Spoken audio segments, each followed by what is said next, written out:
Thought to make a quick little video about my portaband table plate mount here, and these are pretty popular with these portabands.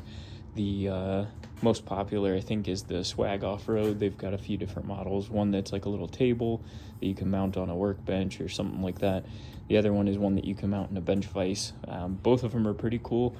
To me, they were just a little bit expensive for what they are. I mean, they're nice, don't get me wrong, but figured I could make one for cheap with parts I had laying around. So this is just a piece of 3/16 plate.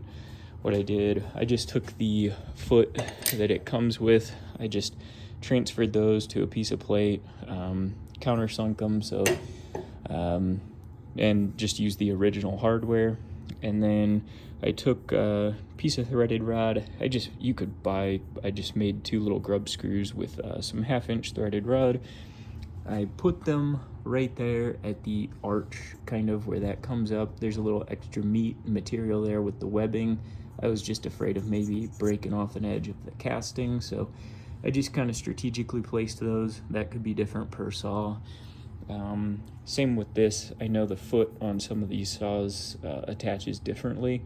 I liked the DeWalt just because it was two Allen keys, and I bought this saw knowing this would probably be the most common way I'd be using it. But it's still really quick and easy to take off. It's just those two screws, that's it. It's really solid. Just tighten up the strap. I just had it off the wall, but really solid on the wall. It's kind of hard to convey in a video, but it's no problem. I've used this actually now for about 2 years. Just recently added these though, and what I used to do was just stack some material under there, but it was never perfectly square.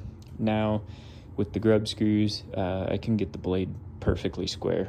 Just set up my little 1, 2, 3 block, and you can tell it, maybe not tell, but it's good now. So if you don't have these and you don't stack something under here, the surface right here, if that's the only area you're touching, for one, it kind of seems like it's maybe a little bit too much leverage on such a small point, but I don't know, it's probably all right. I'm not setting, big heavy stuff up here. It's mostly small parts, but this surface here is not square at all. It was out by almost like 2 or 3 degrees actually, so that was always an annoyance until I added these. And actually just when I looked at the Swag Off-Road models, I stole this idea from them. That's how they get the blade square. Other than that, just a Harbor Freight foot pedal, little strap around the handle, and then a strap around the post. And here it's just two little hooks. That's it. I just bent some 1/4-inch mild steel.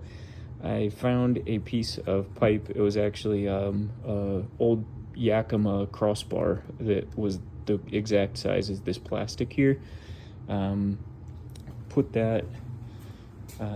Got my little homemade bender, and this was the size of pipe that I needed. So I just bent some 1/4-inch flat bar around that, and then just drilled them, made 2 little hooks out of it, and that way it's still really quick and easy to pop off the wall. And that's it.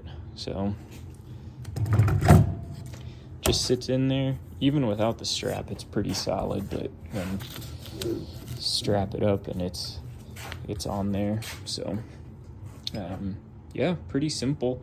I think for I usually get these chunks of plate in the offcuts when they shear off plates at the local steel yard.